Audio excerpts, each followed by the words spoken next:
Hello, if you want to watch exclusive lemon content on What If Naruto, then go to my Boosty. The first link in the description here contains such hot stories for adults, such as what if Naruto was a daddy for Sarada, or Kushina and Mikoto vulgar Naruto mommies. Follow the link and enjoy. I'm waiting for you. Really, really bad. You think?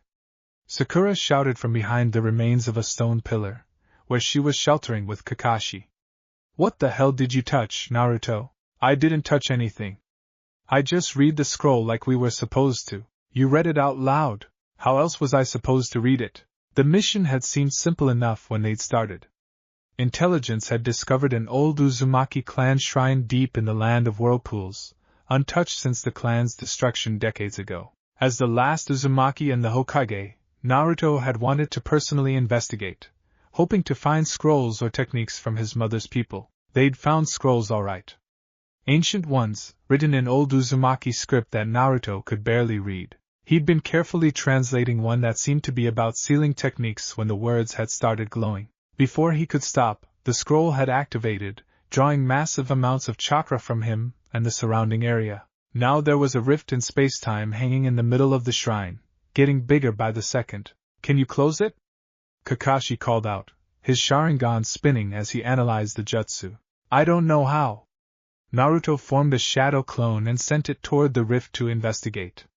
The clone got within 5 feet before it was sucked in and disappeared with a pop. Yeah, that's not good. The rift pulsed, expanding further. Naruto could feel it pulling at his chakra, trying to drag more power out of him.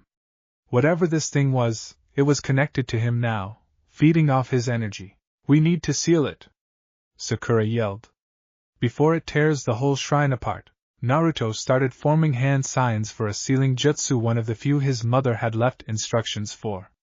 But before he could complete it, the rift flared with blinding purple light, and someone stepped through. Naruto's eyes adjusted to see a figure standing in the middle of the shrine, silhouetted against the dying light of the rift. As the glow faded, he got his first clear look at the newcomer. It was a woman, probably in her late 20s or early 30s. She was tall, nearly as tall as Naruto, with silver-white hair that fell to her shoulders and was marked with distinctive red eyes that were currently narrowed in suspicion and confusion. She wore armor that looked like it came from the Warring States period, practical, battle-worn, and designed for serious combat. But what really caught Naruto's attention was the way she held herself. There was an aura of absolute authority and controlled power that reminded him of only a few people he'd ever met. And there was something familiar about her features, though he couldn't quite place it. The woman's eyes swept the shrine, taking in everything in seconds: the modern ninja gear, the architecture, the three of them. Her hand dropped to the sword at her waist. Where am I? She demanded, her voice sharp and commanding. What village is this? And how did you activate a temporal seal? Temporal seal? Naruto repeated. That's what that was? The woman's eyes locked onto him, and Naruto felt like he was being dissected by her gaze. You activated a forbidden Uzumaki time displacement technique, and you didn't even know what it was? Are you an idiot? Hey! I'm not actually, yeah, that was pretty dumb, Naruto admitted. But in my defense, the scroll didn't come with instructions. The scroll should have come with massive warnings in the Uzumaki clan cipher. Unless... The woman's expression shifted slightly. What year is it? And answer truthfully, I'll know if you're lying. Kakashi stepped forward carefully, hands visible to show he wasn't threatening. It's year 483 by the village calendar. About 70 years since Konoha's founding. The woman went very still. When she spoke again, her voice was carefully controlled, but Naruto could hear the shock underneath. 70 years? That's impossible. The seal should only have displaced me by days at most, not decades. Who are you? Sakura asked, medical jutsu ready in case this was a fight. The woman straightened, and despite the obvious shock she was dealing with, her bearing was absolutely regal. I am Tobirama Senju, second Hokage of Konohagakure, master of water-style techniques, and creator of most of the jutsu your village uses. She paused. Or at least, I was in my timeline. Based on your reactions, I'm guessing something is very different here. Naruto's brain short-circuited. You're what? Impossible, Kakashi said flatly. Tobirama Senju was male. and he died during the first Great Ninja War. Male? Tobirama's eyebrow raised. I assure you I'm quite female, as anyone with eyes can see, and I haven't participated in any Great Ninja War. The last major conflict I was involved in was against the Uchiha clan 3 months ago. The rift behind her pulsed again, and Tobirama spun around, her hand moving in a blur through hand signs.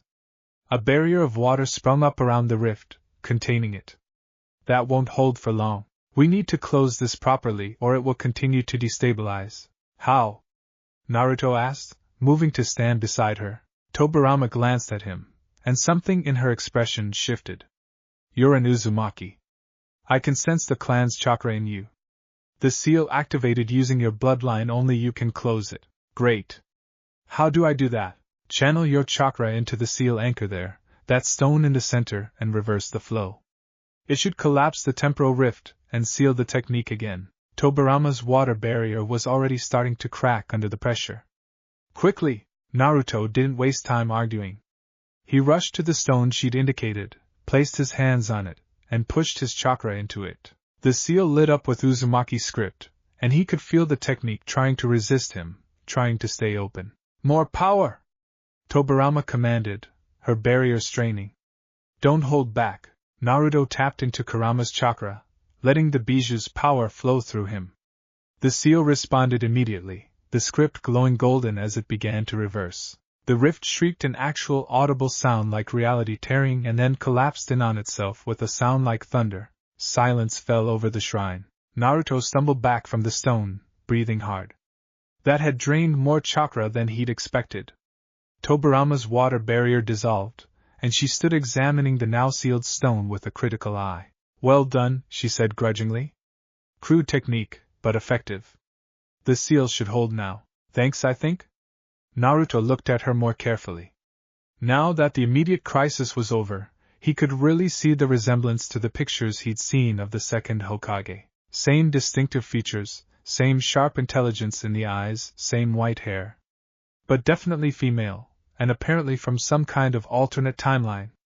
So, what happens now? Tobirama turned to face him fully, and Naruto saw the moment the reality of her situation hit her. For just a second, her controlled mask slipped, and he saw something like despair flash across her face before she locked it down again. Now, she said quietly, you explain exactly what timeline this is, how different it is from mine, and whether there's any way to send me back.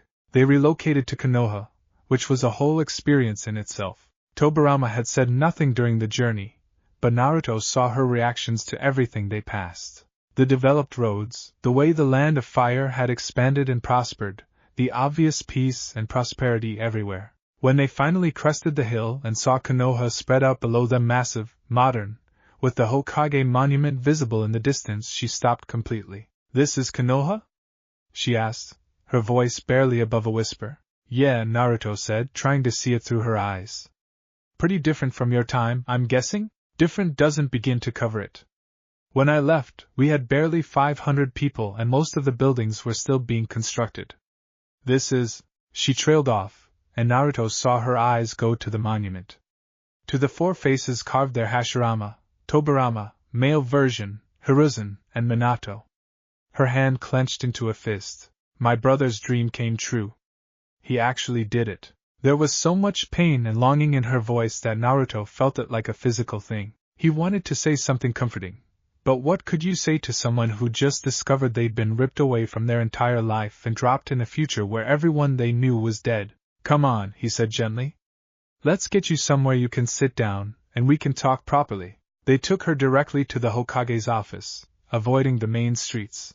Naruto didn't want to cause a panic by parading someone who looked like a female version of the second Hokage through the village without explanation. In his office, Naruto had Shikamaru and a few other trusted advisors waiting. They'd sent word ahead, and everyone looked varying degrees of skeptical and concerned. Lord Hokage, Shikamaru said, his eyes on Tobirama. Care to explain why there's a woman who looks exactly like the second Hokage in our village? Because she is the second Hokage, Naruto said, dropping into his chair. Just from an alternate timeline where, apparently, she's a woman and things went differently. That's impossible, one of the advisors said immediately. I literally just walked through a temporal rift, Tobirama said coldly.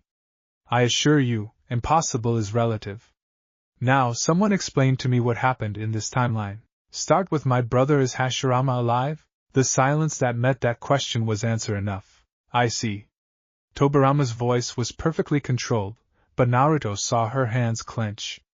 When did he die? During the founding period, Shikamaru said carefully. The exact details are unclear, but it was within a few years of the village's establishment. And in my absence, the male version of me he took over as second Hokage? Yes. He ruled for several years before dying in battle during the First Great Ninja War. He was succeeded by Hiruzen Sarutobi, then Minato Namikaze, then. Shikamaru gestured to Naruto. Then me, Naruto finished. Seventh Hokage. Though there were a couple others in between that we don't really count. Tobirama absorbed this information with the same controlled calm she'd shown since arriving. I want to know everything. Every major event, every war, every significant change. I need to understand this timeline. They spent the next 4 hours going through history.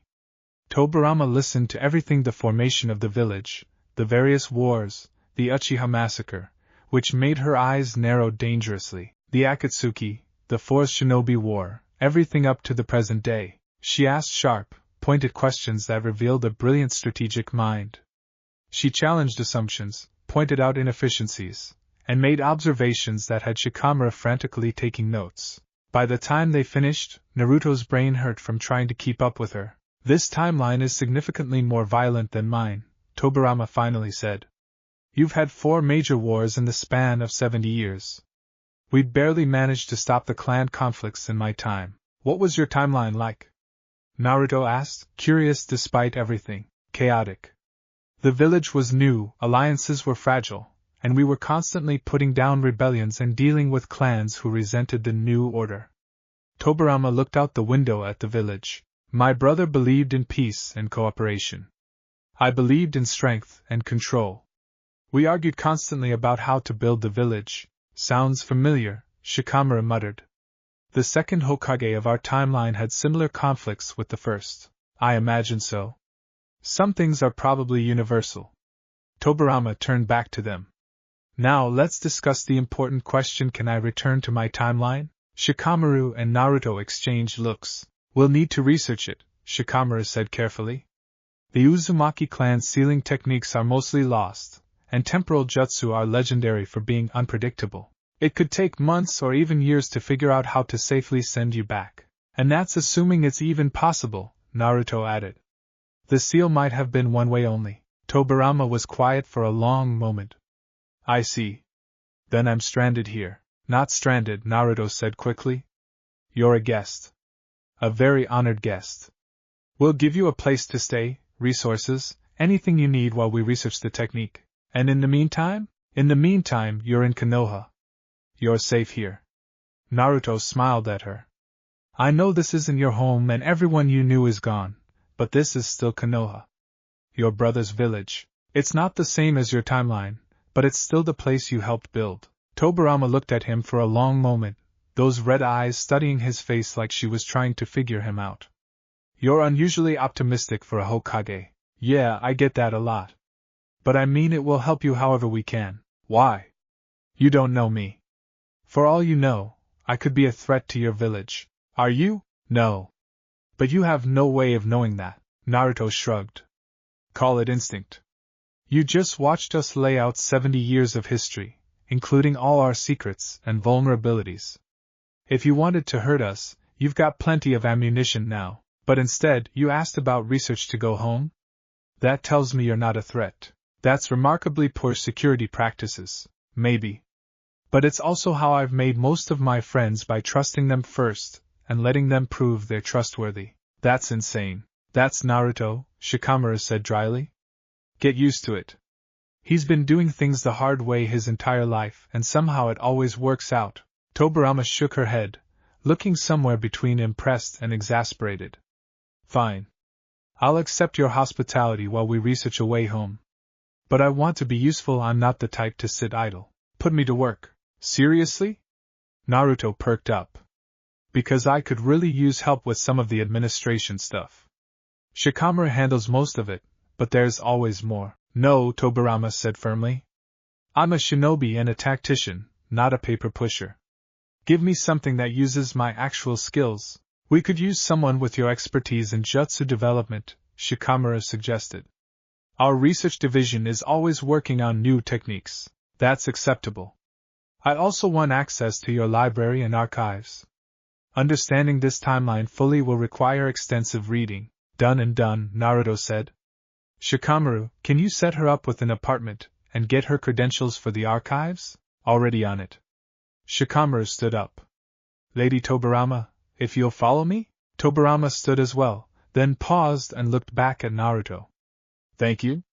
I don't agree with your methods or your security practices, and I think your optimism is dangerously naive, but I appreciate the help nonetheless. You're welcome, Naruto said with a grin. And hey, maybe while you're here, you can teach us some of those jutsu you invented. I've always wanted to meet the person who created the shadow clone technique. For the first time since arriving, Tobirama's lips twitched into what might have been the beginning of a smile. That technique was supposed to be forbidden. Of course you'd want to learn it. I already know it. I use it all the time. Of course you do. This time it was definitely a smile, small and quickly hidden, but there. I'll take you up on that offer. If I'm going to be stuck here, I might as well make sure you're using my techniques properly. She left with Shikamaru, and Naruto slumped in his chair once they were gone. Well, he said to the empty office. This is going to be interesting. Interesting turned out to be an understatement. Over the next few weeks, Tobirama became a fixture in Konoha. She threw herself into research with single-minded intensity, spending hours in the archives learning about this timeline's history. She also started working with the Jutsu Development Division, and within days had improved 3 techniques that had been stalled for months. But she also made waves.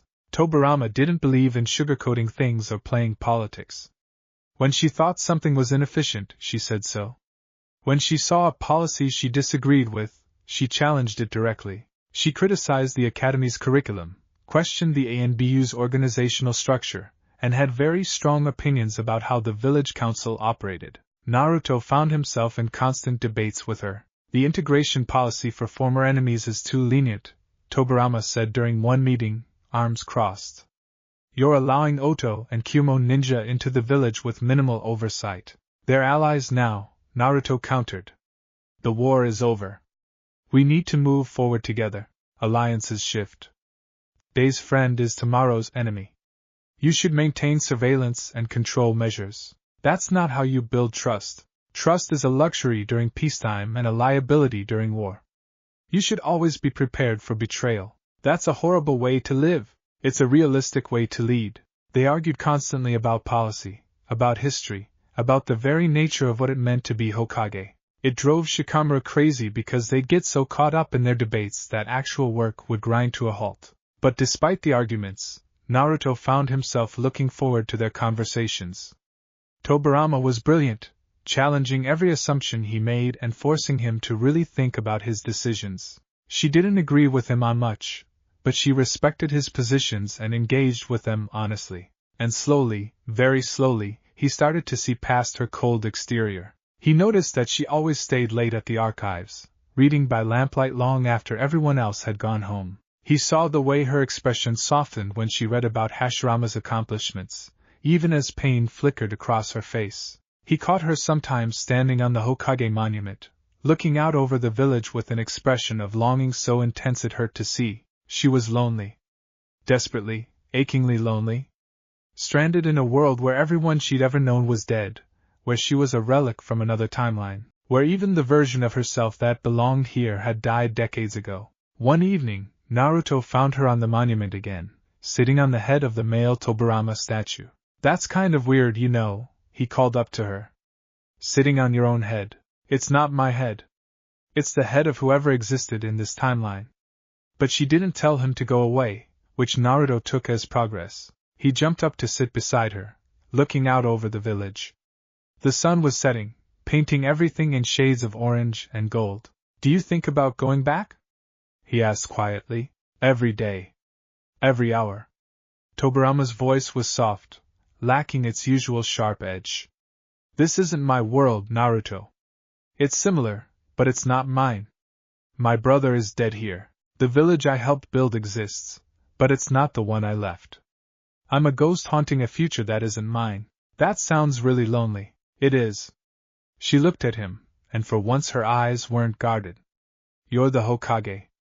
You understand responsibility and sacrifice. Tell me honestly, if you could go back and change things, prevent the pain you've experienced, would you? Naruto thought about it. I don't know. The pain made me who I am. If I changed it, I might not be the person sitting here right now. And I kind of like who I became, despite everything. That's a very mature answer. Don't sound so surprised. I'm not a complete idiot. No, you're not. Tobirama smiled slightly. You're naive, idealistic, and far too trusting.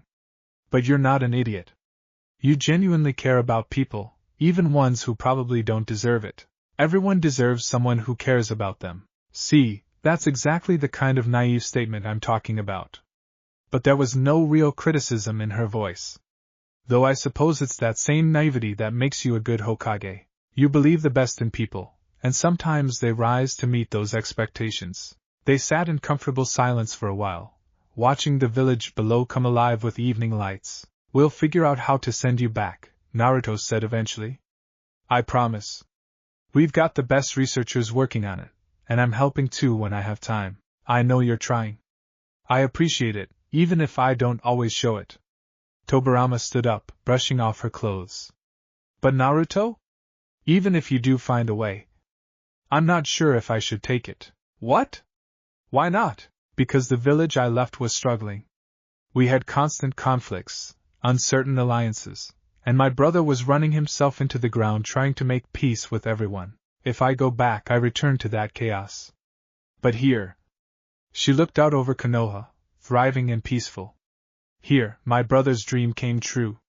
The village he died for succeeded beyond his wildest hopes. Part of me thinks I should stay, just to see it. To be in a world where his sacrifice meant something. Naruto didn't know what to say to that. Before he could think of a response, Tobirama had already used the body flicker technique to vanish, leaving him alone on the monument. He sat there for a long time, thinking about lonely time-displaced Hokages, and the weight of impossible choices, and trying to ignore the small voice in the back of his head that said he was starting to care about Tobirama as more than just a guest in need of help. The situation came to a head 2 months after Tobirama's arrival. Naruto was in his office reviewing reports when alarms started blaring throughout the village. He was out the door in seconds, heading toward the source of the disturbance. He found a scene of controlled chaos at the village gates.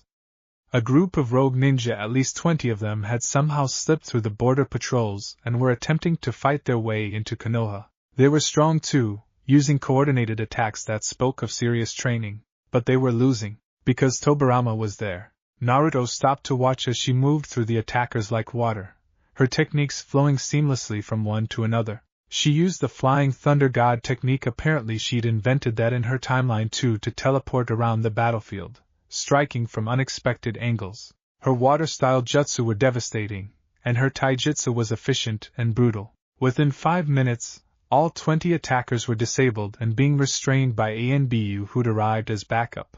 Tobirama stood in the center of the carnage, not even breathing hard, her expression cold and focused.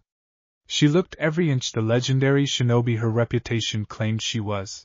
Report, Naruto said, walking up to her. 20 attackers, likely missing Nin based on their varied headbands. They attempted a coordinated assault on the village. I neutralized the threat. Tobirama's voice was perfectly professional. No casualties on our side. 3 of theirs are injured but stable. The rest are ready for interrogation. Good work. Naruto looked at the restrained attackers. Any idea what they wanted? Likely testing our defenses. The attack was too organized to be random, but not committed enough to be a serious invasion attempt. Tobirama walked over to one of the prisoners and grabbed his collar, forcing him to look at her. Who sent you? The man spat at her feet. We don't answer to Konoha anymore. Then you'll answer to the interrogation division. Tobirama dropped him and turned to the ANBU. Take them to holding. Standard processing. The ANBU moved to obey, and Naruto noticed they did so without question, responding to Tobirama's authority automatically. She'd only been in the village for 2 months, but she'd already earned their respect. Once the prisoners were secured and the crowd dispersed, Naruto walked with Tobirama back toward the Hokage Tower. "You handled that perfectly," he said. "It was a minor skirmish. Hardly worth commenting on. Still, you protected the village." "Thank you." Tobirama glanced at him. "This is Konoha. My brother's village, even if it's not my timeline's version. Of course I'd protect it." They walked in silence for a bit before Naruto spoke again. "You know, you're fitting in here pretty well. The shinobi respect you, you're contributing to the research division, you even got the academy to update their curriculum. Your point? My point is, maybe this doesn't have to be temporary. Maybe you could actually make a life here, in this timeline." Tobirama stopped walking. "Naruto, I know you want to go home. I get it. But what if you can't? Or what if going back means going back to a harder, more painful situation?" Naruto turned to face her. "You've got a place here. People respect you. You're making a difference. Would that really be so bad? You're asking me to give up on my timeline. On my brother, on everything I knew. I'm asking you to consider that maybe you've found something worth staying for." They stood there in the street, and Naruto saw something shift in Tobirama's expression. For just a moment, her guard came down completely, and he saw vulnerability there, want and fear and hope all tangled together. "I don't know how to do that," she admitted quietly. "Let go of the past and embrace an uncertain future. Nobody does. You just kind of figure it out as you go." "That's a terrible plan." "Yeah, but it's the only one we've got." Tobirama laughed, an actual, genuine laugh that transformed her whole face. "You're absolutely ridiculous, you know that?" "So I've been told. Doesn't make me wrong though." "No," Tobirama said softly. "No, I suppose it doesn't." They started walking again, and Naruto felt something settle between them. An understanding, maybe? Or the beginning of one. He didn't know what was going to happen with Tobirama. Whether she'd find a way home or decide to stay, whether she'd ever truly fit into this timeline or always feel like a ghost. But he knew one thing for certain: he was glad she was here. Glad for her sharp mind and sharper tongue, for the way she challenged him and made him think. Glad for the moments when her mask slipped and he got to see the person underneath all that armor. And as they walked through the village together, Naruto realized with a start that at some point in the last 2 months, he'd stopped seeing her as just a time-displaced legend who needed help. He'd started seeing her as Tobirama. Just Tobirama. And that realization both excited and terrified him. This was going to get complicated. The first real fight happened 3 weeks after the attack on the village. Naruto sat in a council meeting, listening to various advisors debate policy, when Tobirama, who'd been invited to these meetings as a consultant, suddenly slammed her hand on the table. "This is absurd," she said flatly. "You're seriously considering allowing Sasuke Uchiha unrestricted access to village facilities and classified information?" The room went silent. Naruto felt his jaw tighten. "Sasuke's been pardoned. He fought in the war, he's proven his loyalty, and he's my friend. He's an Uchiha who defected from the village, joined a criminal organization, and attacked Konoha directly." Tobirama counted off on her fingers. "The fact that he's your friend is irrelevant to security concerns." "The fact that he's my friend is exactly why it's relevant," Naruto shot back. "I trust him with my life." "Your trust is noted. It's also dangerously naive." Tobirama stood up, her red eyes flashing. "The Uchiha are inherently unstable. Their Sharingan is linked to intense emotional trauma, which makes them prone to extremism and betrayal. History has proven this repeatedly." "History in your timeline, maybe? Things are different here." "Are they? Because from what I've read, this Sasuke has betrayed the village multiple times. He killed his own brother's wishes by pursuing revenge. He nearly destroyed the village chasing power. What makes you think he won't do it again?" The other council members were watching the exchange like a tennis match, heads swiveling back and forth. Shikamaru looked like he wanted to sink into the floor. Naruto stood up too, matching Tobirama's intensity. "Because people can change. Because I changed him. Because we're brothers in everything but blood, and because I'm the Hokage and I say he's trustworthy. Being Hokage doesn't make you infallible. It makes you responsible for everyone in this village. And that responsibility includes not putting them at risk because of personal attachments." "I'm not," Naruto took a breath, forcing himself to calm down. Tobirama, I respect your experience. But you don't know Sasuke. You don't know what we've been through together. I know the Uchiha. I've fought them, negotiated with them, and watched them turn on allies the moment it suited their interests. Tobirama's voice was cold. Your Sasuke may be different, but the risk remains. At minimum, he should have restrictions and oversight. He's not going to be treated like a criminal in his own village. Then you're letting personal feelings override security concerns, which is exactly what a Hokage shouldn't do. The argument escalated from there. They went back and forth for 20 minutes, their voices getting progressively louder, until Shikamaru finally interrupted. Both of you stop. This isn't productive. He looked exhausted. Lord Hokage, Lady Tobirama, perhaps you should continue this discussion in private? Naruto glared at Tobirama. She glared right back, either willing to back down. Fine, Naruto said shortly. My office. Now, they left the council chamber, the tension between them thick enough to cut. Once they were in Naruto's office with the door closed, Tobirama wheeled on him. You're making a mistake with the Uchiha, and you're being prejudiced based on experiences from a different timeline with different people. Prejudiced? I'm being realistic. The Uchiha clan's history is full of betrayals and violence. Their bloodline makes them emotionally volatile. That's exactly what prejudice sounds like. Naruto interrupted. Judging someone based on their bloodline instead of their actions. How is that different from how people treated me for having the 9 tails? That made Tobirama pause. That's not the same thing, isn't it? You're saying Sasuke can't be trusted because he's an Uchiha, regardless of what he's done to prove himself. People said I couldn't be trusted because I was a Jinchuriki, regardless of my actions. How is that different? Because the Sharingan literally affects their brain chemistry. It's a documented phenomenon, not baseless fear, and the 9 tails literally tried to destroy the village multiple times. But I proved I was more than just my burden. Sasuke deserves the same chance. Tobirama crossed her arms, her expression hard. You're too close to this.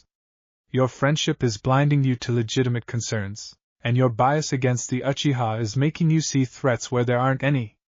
Naruto ran a hand through his hair in frustration. Look, I get it.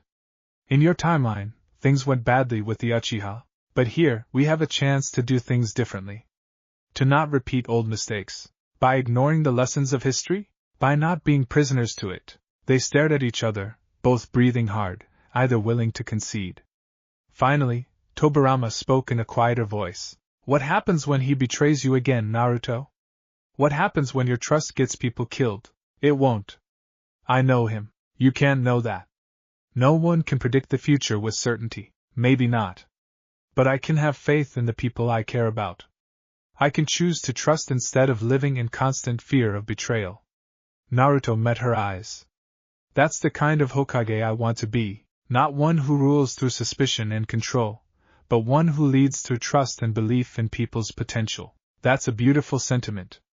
It's also dangerously idealistic, better than being a cynic who sees enemies everywhere. Tobirama's eyes flashed dangerously.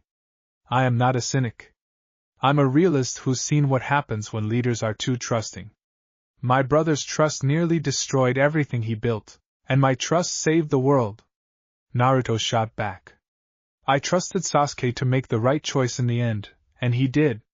I trusted former enemies to fight beside me, and they did. My way works, Tobirama, until it doesn't. Until someone you trust stabs you in the back and people die because you were too naive to see it coming. The argument continued, circular and heated, until both of them were too frustrated to continue. Tobirama left in a huff, and Naruto spent the rest of the day in a foul mood, snapping at people and unable to focus on work. That evening, Sakura cornered him at Ichiraku Ramen. Want to tell me why half the village is talking about you and Lady Tobirama screaming at each other? She asked, sliding onto the stool beside him. We had a disagreement about policy. A disagreement? Naruto, people heard you from 3 buildings away. What happened? Naruto stabbed at his ramen with his chopsticks. She thinks Sasuke shouldn't be trusted. Called the Uchiha inherently unstable and dangerous. I may have gotten a bit defensive. A bit? Sakura raised an eyebrow. From what I heard, you nearly came to blows. We didn't nearly come to blows. We just strongly disagreed. About Sasuke specifically, or about the Uchiha in general? Both. She's got this whole prejudice thing against them based on her timeline's history. Keeps talking about how they're prone to betrayal and extremism. Naruto finally looked at Sakura. She's wrong, right? I mean, I know the Uchiha have a complicated history, but that doesn't mean. She's partially right, Sakura interrupted gently. The Uchiha do have a history of instability. The Sharingan's awakening through trauma does affect their emotional state. But she's also wrong, because individuals can overcome their bloodline's tendencies. Sasuke did? Exactly. But she won't listen. She's so stuck in her worldview that she can't see that things can be different. Sakura was quiet for a moment. You know, you're being just as stubborn as she is. What? I'm not, Naruto. She's from a timeline where trusting the Uchiha probably got people killed. Where her experiences taught her that caution and control were necessary for survival. You're dismissing her concerns just as much as she's dismissing yours. Naruto opened his mouth to argue, then closed it. I don't want to believe you're right, but I am. You're both coming from valid perspectives based on your experiences. The problem is neither of you is willing to consider that the other might have a point. Sakura stole a piece of his pork. Maybe instead of fighting about who's right, you should try to understand where she's coming from. And let her understand where you're coming from. How am I supposed to do that when she's so stubborn? Inflexible? Absolutely convinced she's right? Sakura smiled. Remind you of anyone? Naruto groaned. I'm not that bad. You're exactly that bad. You're like mirrors of each other, both completely convinced your way is right, both refusing to budge an inch. It'd be funny if it wasn't causing so much tension in the village. Great. So what do I do? Talk to her. Actually talk, not argue. Try to find common ground instead of just defending your position. Sakura stood up.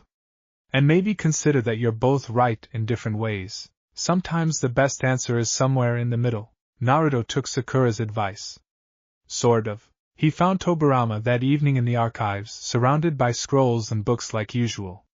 She looked up when he entered, her expression immediately guarded. If you're here to continue our argument, I'm not, Naruto interrupted. I'm here to apologize. That made her pause. Apologize? Yeah. I was dismissive of your concerns today. You've got decades of experience, and you've seen things I haven't. I shouldn't have just blown off your warnings about security. Naruto sat down across from her. But I'm not apologizing for trusting Sasuke. That I stand by. Tobirama studied him for a long moment. That's surprisingly mature of you. I have my moments. Sakura pointed out that I was being as stubborn as you were, so I figured I should at least try to see your side. Sakura is wise. You should listen to her more often. Tobirama set down the scrolls she'd been reading. I suppose I should also apologize. My experiences with the Uchiha and my timeline have colored my judgment. I've been applying old prejudices to new situations. But I still think you're taking unnecessary risks. However, she held up a hand when Naruto started to protest. I'm willing to acknowledge that I don't know this Sasuke Uchiha. My concerns are based on historical patterns, not on his specific actions. That's actually pretty reasonable. Don't sound so surprised. I'm capable of reason. Tobirama's lips quirked slightly. Most of the time. They sat in silence for a moment, the tension from earlier finally dissipating. Can I ask you something? Naruto said. What happened in your timeline with the Uchiha? Why do you distrust them so much? Tobirama's expression darkened. The Uchiha clan in my time was led by Madara Uchiha. He and my brother were friends once, allies who built Konoha together. But Madara became paranoid, convinced the village was plotting against his clan. He turned violent, attempted a coup, and in the end, my brother had to fight him. What happened? Hashirama won, but it broke him. He genuinely loved Madara as a friend, and having to fight him destroyed something inside my brother. After that, the Uchiha clan became increasingly isolated and resentful. We had constant tensions, accusations of spying and sabotage. Tobirama looked away. I proposed strict monitoring and control measures. Hashirama refused, believing we could reach them through compassion and understanding. We fought about it constantly. Who was right? I don't know. I was pulled into this timeline before we found out. Tobirama's voice was soft. But I watched that conflict tear my brother apart. I watched him sacrifice his health and happiness trying to make peace with a clan that saw betrayal in every shadow. It made me cautious. Perhaps overly so. Naruto thought about that. In our timeline, Madara did betray the village. He came back during the war and nearly destroyed everything. But an Uchiha also helped save us Sasuke's brother Itachi. He sacrificed everything to protect the village, even though it meant being hated and misunderstood. So the Uchiha are both the greatest threat and the greatest heroes? Kind of, yeah? They're complicated. Like most people. Naruto leaned forward. Tobirama, I'm not saying your concerns are completely wrong, but I am saying that judging people based on their clan or their bloodline instead of their choices, that's not justice. That's just perpetuating old hatreds. And I'm saying that ignoring historical patterns and legitimate security concerns because of personal friendship isn't leadership. It's favoritism. They were back to disagreeing, but it felt different this time. Less like an argument, and more like a discussion. So where does that leave us? Naruto asked. Somewhere in the middle, I suppose. You continue to trust your friend, but implement reasonable security measures that don't treat him like a criminal. I acknowledge that individuals can transcend their bloodline's history, but maintain awareness of potential risks. Tobirama actually smiled slightly. We both compromise, in other words. I'm terrible at compromising. Yes, I've noticed. Fortunately, I'm excellent at it. Since when? Since never. But I'm willing to try if you are. Naruto couldn't help but laugh. Deal. We'll both try to be less stubborn. That seems unlikely to succeed, but I appreciate the sentiment. They went back to a comfortable silence, and Naruto found himself watching Tobirama as she returned to her scrolls. The lamplight caught the silver in her hair, and he noticed for the first time that she looked tired. Not just physically tired, but emotionally exhausted. Hey, he said quietly. Are you okay? Like really okay? Tobirama looked up, surprised by the question. I'm fine. You're always fine. But you've been stuck here for months now, away from everything you knew, arguing with the Hokage about policy and dealing with a world that isn't yours. That can't be easy. For a moment, Tobirama's mask slipped. No. It's not easy. Most days I wake up and forget where I am, expect to see my brother or the village as I left it, and then I remember, and it's like losing them all over again. I'm sorry. It's not your fault. If anything, you've been remarkably hospitable given that I'm essentially a dimensional refugee. She set down her scroll. The hardest part is feeling useless. In my time, I was the second Hokage, my brother's right hand, essential to the village's survival. Here, I'm just a curiosity. A relic from another timeline with outdated ideas and no real place. That's not true. You've helped the research division, improved our security protocols, updated the academy curriculum, all minor contributions. Nothing essential. Nothing that makes me truly necessary. Tobirama looked at him. You have your role, your purpose. Everyone here does. But what's my purpose, Naruto? What am I supposed to do in a world where I don't belong? Naruto didn't have a good answer for that. He understood the feeling, though, the sense of being lost, of not knowing where you fit. He'd felt that way his whole childhood. I think, he said slowly, your purpose is whatever you make it. Yeah, you're not the Hokage here. You're not leading the village or protecting your brother. But that doesn't mean you don't have value or can't make a difference. Platitudes. No, truth. You've made a difference to me, for one. You challenge my thinking, make me consider angles I wouldn't have seen otherwise. You've made a difference to the research division, to the academy students, to the people you've helped. Naruto stood up. Maybe you're not the person you were in your timeline, but that means you get to decide who you are here. That's not a bad thing, it's an opportunity. Tobirama looked at him with an expression he couldn't quite read. You're annoyingly optimistic, you know that? So I've been told. Doesn't make me wrong. No, she said softly. I suppose it doesn't. The situation with Sasuke came to a head the following week. He returned to the village after a long mission, and Naruto immediately dragged him to a meeting with Tobirama. Both of them protested Sasuke because he had no interest in meeting some time-displaced legend who apparently hated the Uchiha, Tobirama because she saw no point in changing her assessment. Too bad, Naruto said cheerfully. You're both important to me, which means you need to at least try to get along. So we're having dinner together, and you're going to be civil. This is a terrible idea, Tobirama said. Agreed, Sasuke added. Great. Glad you two already have something in common. Let's go. Dinner was awkward. They met at a quiet restaurant, and for the first 10 minutes, nobody said anything except to order food. Naruto tried to start conversation several times, only to be met with monosyllabic responses. Finally, Tobirama broke the silence. I understand you murdered your entire clan, she said conversationally. Sasuke's eyes narrowed. I didn't murder them. My brother did, on orders from the village, and then you spent years trying to destroy that same village in revenge. Yes. And now you're loyal to Konoha again? Yes. Interesting character arc. What changed? Sasuke glanced at Naruto, who was watching the exchange nervously. I realized that revenge wasn't what my brother wanted for me.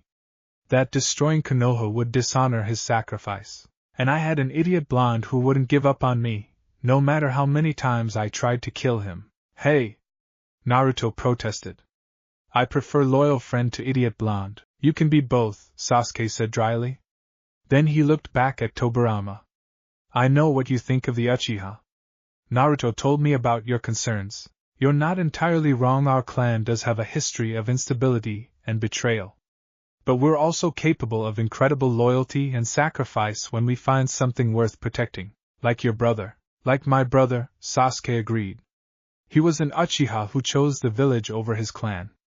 Who sacrificed everything, including his reputation and his relationship with me, to protect Konoha. If an Uchiha can do that, then maybe we're not as inherently flawed as history suggests. Tobirama was quiet for a moment. I knew an Uchiha like that once. Kagami Uchiha, one of my students. He was loyal, honorable, and put the village above clan politics. I thought he was an exception. Maybe exceptions are more common than you think. Maybe. Tobirama studied Sasuke carefully. I still don't trust you. You've betrayed this village multiple times, and history suggests you could do so again. I don't trust you either, Sasuke replied calmly. You're from another timeline with obvious prejudices against my clan, and you have significant influence over the Hokage despite being here for only a few months. We both have legitimate reasons for suspicion. True, but Sasuke continued, Naruto trusts both of us. Which means we're going to have to find a way to coexist, because neither of us wants to put him in the middle of a conflict. Tobirama actually smiled at that. Also true. Very well, Uchiha. I propose a truce. I won't advocate for restricting your movements or treating you like a threat, and you tolerate my presence without hostility. I can live with that. They shook hands across the table, and Naruto felt relief wash over him. It wasn't friendship or even real trust, but it was a start. The rest of dinner went more smoothly. Sasuke and Tobirama discovered they both had a dry, sarcastic sense of humor, and enjoyed making Naruto uncomfortable with their biting comments. By the end of the evening, they were actually having something resembling a pleasant conversation. That went better than expected, Naruto said as they left the restaurant. Don't get too excited, Sasuke warned. We're not friends. We're just, not actively enemies. I'll take it. Naruto turned to Tobirama. See? He's not so bad. He's tolerable, Tobirama admitted. Still an Uchiha, still potentially dangerous, but less objectionable than I anticipated. High praise from you, Sasuke said. I'm not known for my warmth, I've noticed. They parted ways, and Naruto walked with Tobirama back toward her apartment. The night was cool and clear, stars visible above the village. Thank you, Naruto said. For trying with Sasuke. I know it wasn't easy. You were right that I was judging him based on prejudice rather than his actual actions. That was unfair. Tobirama looked up at the stars. He's still an Uchiha, and I still have concerns, but he's also clearly loyal to you in his own way. That counts for something. It counts for a lot, perhaps. I'm still learning how this timeline works, how to balance caution with trust. She glanced at him.